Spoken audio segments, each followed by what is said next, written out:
I'm going to go ahead and call the meeting to order. This is the meeting of the Finance Investment Committee of the Vallecitos Water District for Monday, March 21st, 2022 at 3:30 p.m. via teleconference. And is there still no public? Still no members of the public. Okay, I'm going to dispense with reading the notice to the public as well as the public comment portion. So I guess we can get started with items for discussion. And number one is fiscal year 2023 operating budget requests. Yeah, I'll kick it off real quickly, then hand it over to Wes. So this is just the steps along the way in developing our budget. Today should be a relatively short meeting, but the next meeting, and we'll talk about it during the presentation, will be a little bit longer. So we'll probably need close to 2 hours of your time the next meeting, but not today.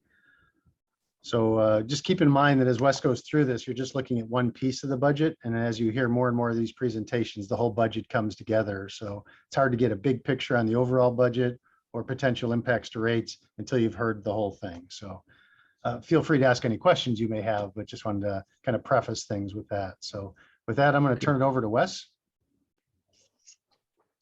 Okay. Good afternoon, everyone. Can you see my screen? Yes, sir. Yep. All right. So we have a full house today. We are officially in the sausage making of the budget process. So we have a lot of guest attendees today. Jason Hubbard, the new engineering manager, is here. Chris Tapia, the meter services supervisor. Mike Arthur is here. I won't make him last this time. I'll throw him in the middle. Everybody knows Mike Arthur. Mike Rassom, the accounting services or accounting supervisor. And of course, the star of the show, Ed Pedrazzi is here today, the operations manager. So as I mentioned, we're in the middle of the sausage making. I like to say, this is the finance committee meeting. So this is the committee where we make numbers fun. So we'll have a whole lot of numbers today. I did throw in a couple charts. So we'll have a lot of fun with a couple charts as a bonus. So welcome back. And the agenda for today, first, we're going to talk about the background, the progress we've made today, going through the budget calendar and what we've accomplished. And then we'll go over the operating budget requests from all the departments. And after that, we'll talk about the next steps in the process. As General Manager Prum mentioned, it's probably going to be a short meeting today, but there are a lot of details. Hopefully you both got the 4 documents I emailed out on Friday with the materials and services and the draft operating budget requests. One thing I would like to mention is in those documents, you will see numbers for labor. We're in the process of working through labor. We've updated some of the salaries. We haven't completed staffing levels or positions. So the salaries and benefits will be in there, but they're going to be very preliminary, and we'll just pretty much exclude those today because they will be discussed at the next meeting on April 11th. And that's why one of the reasons why that meeting will be a longer meeting. So the budget calendar to date, we have updated the budget with the audited 2021 numbers and the 2022 projections.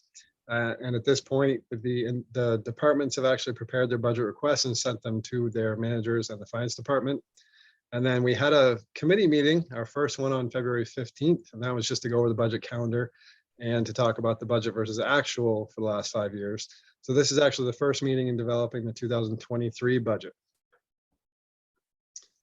And in March this month, we have the departmental budgets have been compiled into the operating budget. So those are the documents you received. We've completed the current fiscal year projections. We are working on the future personnel and payroll estimates. That's in progress. And we're also working on the debt service forecast. That'll be complete once we've actually got the operating expenses completed. And then today we have the committee meeting where we're going to go over just the operating budget request. So that's our focus for today. And as I mentioned, the majority of that is going to be Ed Pedrazzi, who should be able to answer the questions. Hopefully I've got a lot of the information, but I want to make sure to give him credit for all the work he does in that department. And then finally, we'll discuss any items you have. So we should have plenty of time to go over any questions at the end of the presentation or during if you would like. So before I get into this slide here shows the water operating expenses.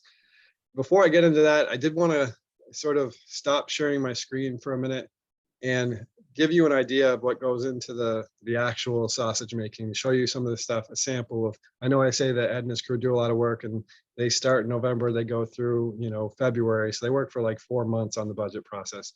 So I want to show you some of Ed's notes, because I was pretty impressed with it. I see it every year, but I think sharing it will be worth it. And then if Ed would like to make any comments when I share it or afterwards, we can do that. So let me see if I can get that up. So hopefully you can see this isn't too small. This is an Excel spreadsheet. So every year as we get the request from the departments, either the staff to supervisors, that goes to Ed at the end, Ed puts this together with last year's column, as you can see here, and previous year. And for each line item, he actually puts in, or the new items are in there, and he goes through each one and analyzes the change and puts a comment over here and says, why did it change? This one was a new item. This one we had price increases on batteries, new item, price increases. So every single line item where there's a change, Ed analyzes it and why we need it and gets justification for it, and really goes into detail on every single one. So really have to appreciate the level of detail and the amount of work that he puts into doing this. So Ed, I don't know if you have any other comments on this before I move on to the next section. Oh, sorry, I'm fighting a cold, so my voice is a little messed up, but thanks, Wes. And I'm just happy to stop dreaming in Excel anymore once I get through this, because I can't stop thinking about the budget for months. And I will say it's probably close to 1,000 line items. So, it's a lot of detail, and we don't plan to go line item by line item, but Wes could just scroll and scroll and scroll, and you'll see the incredible amount of detail that gets put into the budget. So it's really important. We don't just come up with last year's number and add an X percent to it. We look line item by line item and figure out what we think we need in the coming year. I've got a real quick question. Are the electric utilities a separate cost center? So the electric utilities are actually in each department. So if it's for Meadowlark, you'll see it under there in power. And we will be talking about some of the variances there, but you can see on the screen here too. This one, Okay. yeah, Yep. This is for pumping, and you can see here's reduction based on the Terra Verde report for the district-wide solar. Now, Okay. we'll see a couple variances from that. So not only does he go through each of the line items and analyzes them all, he actually goes to the end of the document, gets the total for this year, looks at it compared to last year, and tries to justify why it's got to increase or decrease and keep it to a minimum. So, so I just wanted to share that with the committee before we move on. So I'll stop sharing there and go back to the presentation. Okay, so we should be back to the presentation now. This slide shows the water operating expenses for fiscal year 2022. This was our budget. And the reason I'm showing this slide, I just want you to see that of the $45.6 million for water operating expenses, of course, 32.6 million or 32.7 million is for water purchases. That's 72% of our water operating budget. Today, we'll be focusing on the other 28%. So we'll be talking about that, the remaining 28%, and in particular, the materials and services, which amounts to about 8% of the total water operating budget. So it's about $3.5 million. So Wes, I've got a real quick question. Sorry. Yep. The water purchases category from the Water Authority, are you getting quality information from the Water Authority yet? They committed to doing that after last year's process. Quality or quantity? Quality information. Yeah. Because they did, we will be attending 22 meetings. Is that over the next year, Glenn? Over the next year. Less than a year, but yeah, about 22 meetings. Yeah, so we just attended our first last week, and there are going to be 22 more meetings or 21 more meetings, 22 in total. And so we're getting a lot of information, whether it's quality. I'm going to say yes. I'll be hopeful for now, and we'll kind of determine. Well, after last year, when they gave a melded rate on their projected rate increase that had no bearing on what the impact was to individual agencies, they committed to doing something different this year. I just want to make sure they do that. Yeah, I think they will, Chair Ellithorpe. I think it's just, it's not quite ready yet, but they have repeated that to not just at the board level, but to staff that they're going to get us information that will help us prepare our budgets, not just to oversee their budget. So, Specific to our agency. yeah. So Okay. that certainly will be helpful, because you're right, that all-in number they give us doesn't do any individual agency any good for budgeting purposes, because it can be quite different from our, your actual mileage may vary on the cost of water.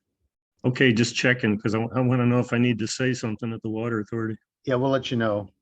Yeah, for sure. Mike Arthur and I will be at those meetings, and we'll keep you posted as well. So moving on, this next slide is, I know this is really small, but this is not really to analyze the numbers. I just want to kind of walk you through how the process flows. I know we went through this last year. I just want to kind of recap.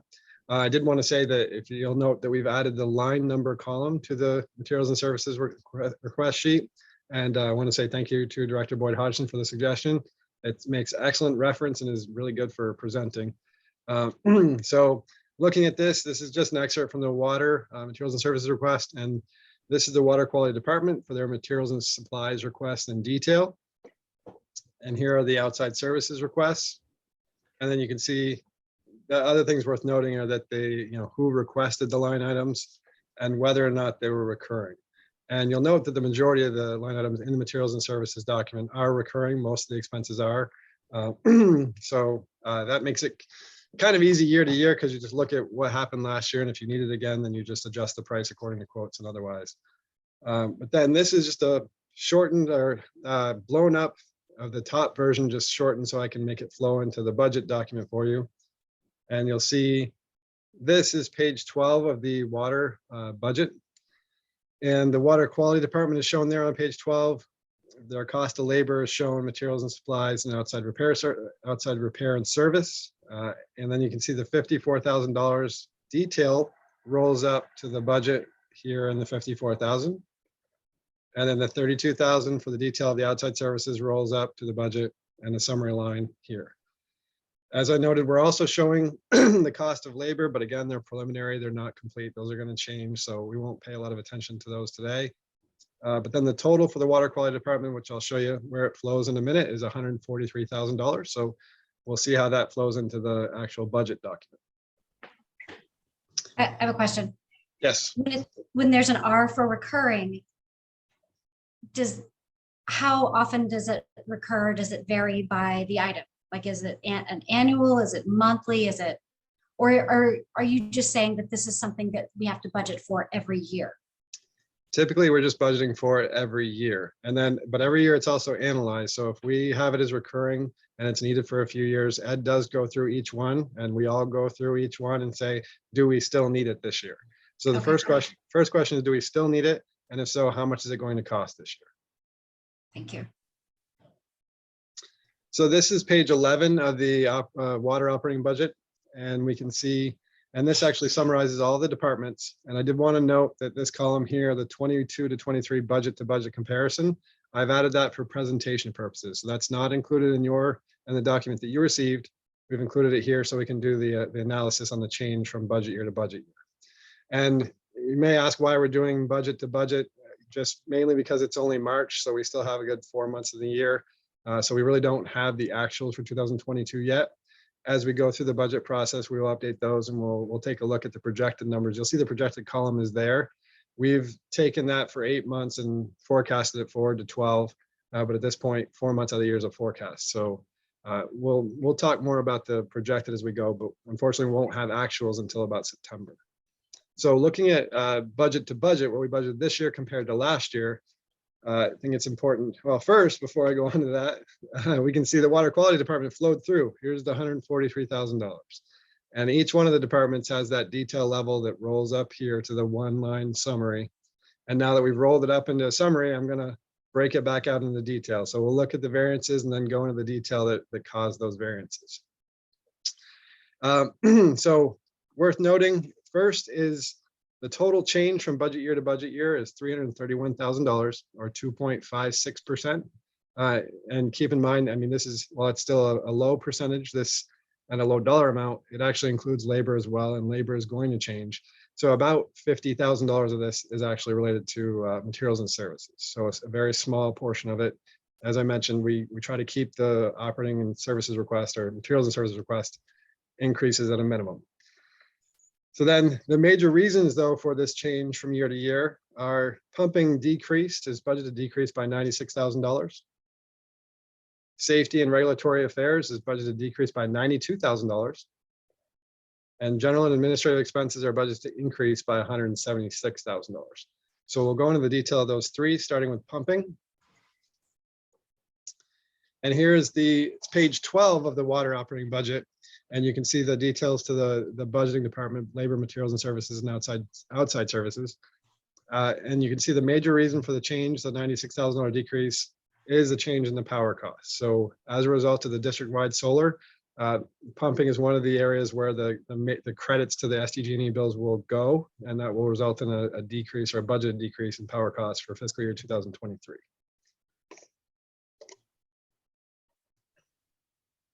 So the next thing I want to look at is the change in the safety and regulatory affairs. That's budgeted increased by $92,000, mainly as a result of an increase in outside services of $80,000. And this is on page 14 of your water operating budget. And you can see the outside services. And then if we look at the details, and this is a lot of numbers, there's a lot of requests in the safety department. But this is on page 7 of the water materials and services document that we sent you. And if you look at line 527, you will note that there's a request for a safety consultant. This is basically, and you'll also note that it's not a recurring item. This is a one-time request for fiscal year 2023. And this is just to fill in for lack of staff and vacancies that we have, and to accomplish other regulatory requirements that we need to do during fiscal year 2023. The actual request is for $150,000. But it's been allocated between water and sewer according to our operating allocation of 51% and 49%. So 51% is going to water and 49% is going to sewer for this request. So we'll see it again when we get to the sewer department. Hey, Wes, I have a question on that. Yes, sir. Is any of that, any of the safety related, is any of it due to COVID? It's yes, and until COVID is gone, it definitely will be due to COVID. So we've had staffing vacancies, and some of that was due to COVID, and we've also got issues with maintaining the facilities and just making sure that we're complying with all the regulations that come with COVID. So that's definitely a portion of it, or part of it. Yeah, and Thanks. the bulk of it is probably updating some of our safety programs. So we are bringing in some outside support and some consultants to help us update the programs. It'll be a one-year effort. And then after that, if our staffing levels are back to normal, then we can implement the updated programs in a post-COVID environment.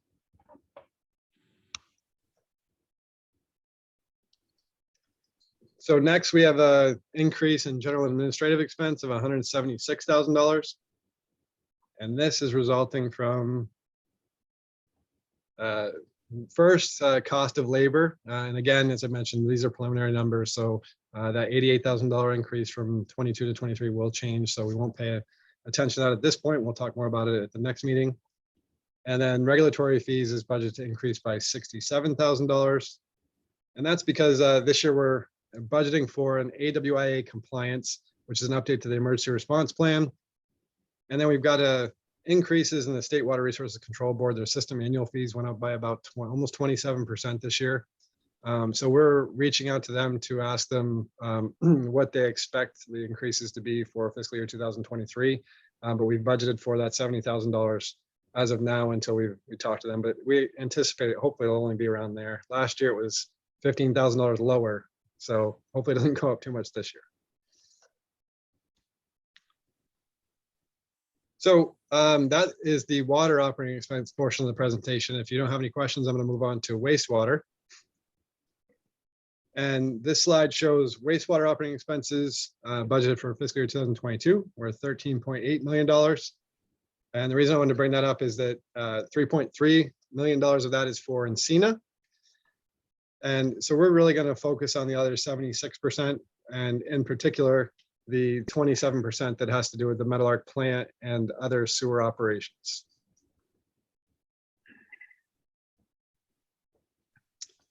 So this is page 21 of the sewer operating budget. And we can see here that, again, the column was added for the budget to budget comparison just for analytical purposes. And we can see the sewer operating expenses are budgeted to increase by $365,000 or 3.2% at this point. And the major drivers for that are collections and conveyances budgeted to increase by $229,000. The metal arc plant is budgeted to decrease by $99,000. And safety and compliance is budgeted to increase by $86,000. So getting into the detail, collections conveyance increased by $229,000. This is page 22 of the sewer operating budget and breaks down the department detail. And we can see the major reason for the increase is a $170,000 increase in the price of chemicals. And I said price of chemicals because that's the majority of the increase. Basically as a result of supply shortages. And this is my understanding. Ed understands this way better than me, but basically as a result of supply shortages, prices have just gone through the roof. So this year we have to account for that and we have to budget an increase of $170,000 from $315,000 last year to about $485,000 for this budget year. I don't know if you have questions about that, but I think that's really the explanation unless Ed wants to add anything to it. Nope, that's exactly what's happening. We don't have any control over it. I will say that we continue to use less and less each year as we fine tune our system for odor control and make sure that we're not causing any nuisance odors, but the cost of the chemical is ridiculous. So moving on, the metal arc plant is budgeted decreased by $99,000. This is page 23 of the sewer operating budget, and we can see that the major reason for the decrease is a decrease in the cost of power at the plant. Metal arc is another beneficiary of the district-wide solar project because they do have some of the highest power costs for the district. So they will get some of the most credits on their bills. So we see a decrease of $190,000 from last budget year to this year from the solar. Hey, Wes, I got a question on that. Are we, the savings we see from the district-wide solar project, is it in line with what we were expecting, or is it more or less? Or? So unfortunately, we haven't seen the direct credits to the bills yet. We've been working with SDG&E, and we have the Terra Verde report. There are consultants that help us work through the district-wide solar project. And so they've estimated what the savings would be to the district, and we're kind of working with those at this point to do the budget. We're expecting to see the credits on either the next bill or the bill after that from San Diego Gas and Electric. Okay, thanks. And as a Director Boyd, reminder, one of our tactical plan initiatives is to come up with a reporting structure so that we can give the board on a regular basis what benefits we're seeing from the solar projects. Okay. I have a question about that too. So you've shown $190,000 here, and $155,000 in an earlier slide. One was water and one was wastewater. Those are the savings. That's how it was. So those aren't the total savings. Those are the departments that are sort of benefiting the most because they have the highest electric bills. So they just show us a bigger change from year to year. We've identified several different areas and different bills to apply the credits to. Those are just two of the biggest ones. Okay, thank you. So moving on, the last variance for sewer is the $86,000 budgeted increase for safety and compliance. And again, this is going to be similar to the one we saw in water, where the outside services budgeted increased by $78,000. And this is from page 7 of the sewer materials and services request, and on line 507 of that, you can see the same. This is just the allocation of the consultant for safety, $73,500. And again, it's going to be non-recurring, hopefully a one-time thing for fiscal year 2023.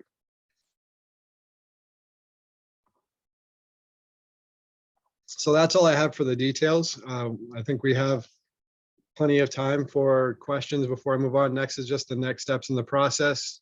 But that's all those are all the numbers for the presentation. That's all the fun we get to have.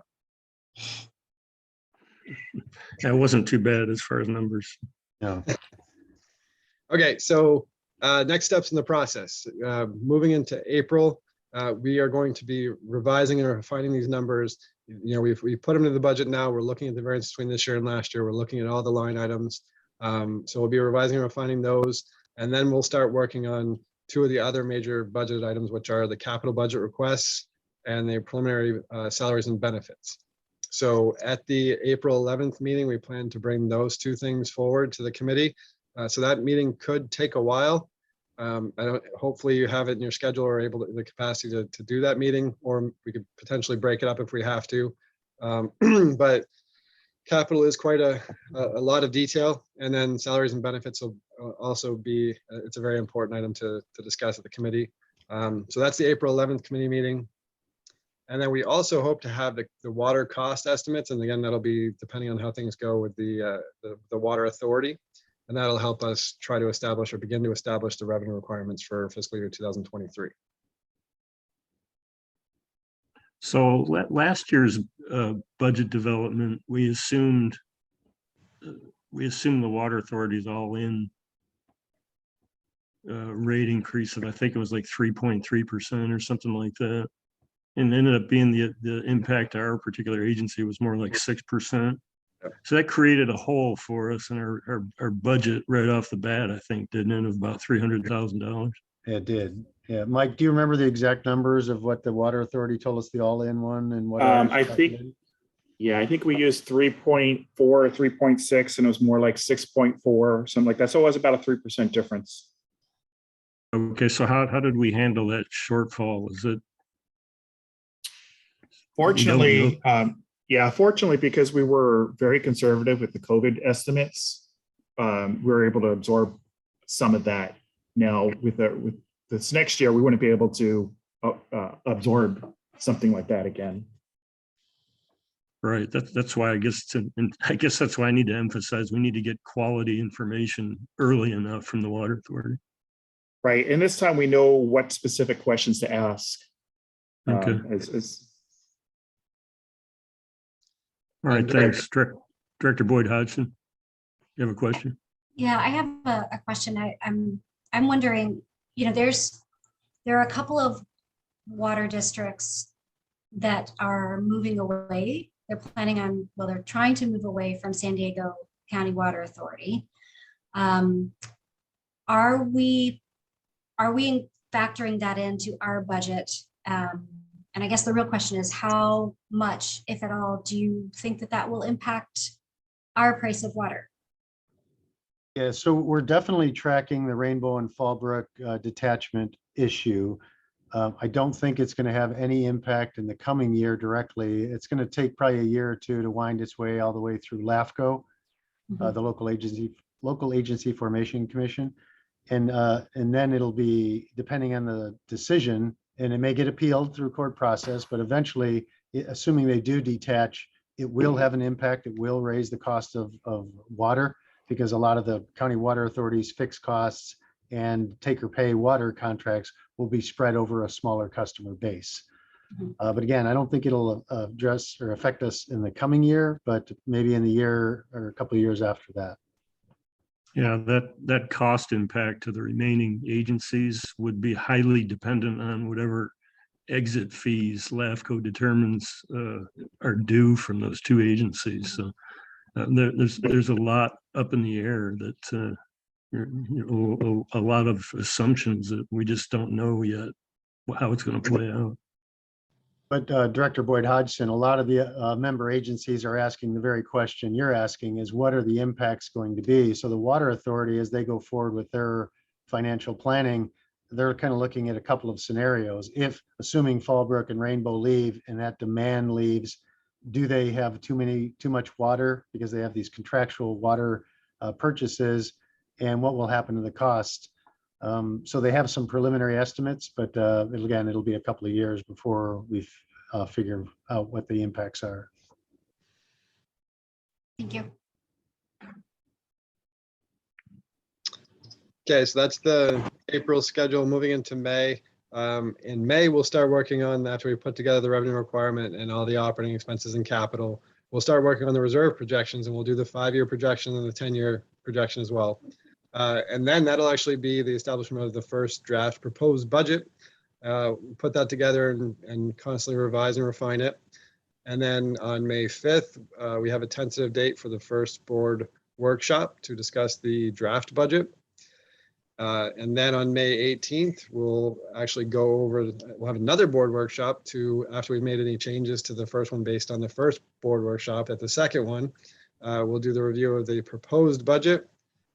And then hopefully, if all goes well, on June 1st, we'll have the recommended budget for approval at the board meeting. Yeah, Wes, can you go back one slide, please? Sure. Yeah, so Chair Elitharp, to your question about the County Water Authority, if there's an overrun, the reserves are one of the places that we can buffer increases like that. So if we budget a number that we get from the Water Authority and it ends up being too low and our cost of water exceeds our budget, then we would certainly look to the reserves. And right now our reserves are healthy. So in any given year, that's probably not a problem, but it's not a sustainable strategy that every year we want to draw on the reserves. Thank you. So April 11th, maybe we can check in with the both of you right now. Does April 11th still work? And do you think we could carve out 2 hours of your time? Let's see. That's a Monday. Yes. Yeah, that works for me anytime. Okay, Is it possible to do it in the morning? sure. Like Yeah. 10 to 12? That way Yeah. I don't, because my afternoons, I Yeah. have to pick up children. Yeah, it's Wes, you hard don't to see a work. problem with the morning instead of afternoon, do you? I can make it work. Okay. And So it may there- not take the full 2 hours. You know, we may only go hour and a half, but just to be careful, make sure we have enough time to discuss it. It's probably best that we put them in two. Yeah, and my experience is that as the finance committee hears more and more pieces, they start to have more and more questions. They start to connect issues, and that's great. That's what we want to have happen. So I don't think the questions will be restricted to just the labor and the CIP. We may start referring back to like today's meeting and other meetings, and as you start to put this ball of information together. So I think it's always best to plan for a longer period of time, and hopefully we won't need it, but we'd hate to plan too short and run over. So Okay. we'll target 10 to 12. Sorry, can we make it 11 to 1? Sure. Yeah. 11 to 1. Thank you. And 11 will to will we be in person at that time? We will be, yeah. Starting on April 1st, we're going to be Great. back to in-person meetings for the board and for the committees. So we'll be back in person. I know that makes time even more difficult for committees and board meetings, but but we'll plan on 11 to 1. Thank you. I appreciate it. You're welcome. So that's all I have for today. I'm looking forward to the next meeting. So guess I'll see you next time. All right, thank you. Okay, thanks, everyone. Thank you both. Thanks, everyone. Bye. All right, Thank you. bye-bye.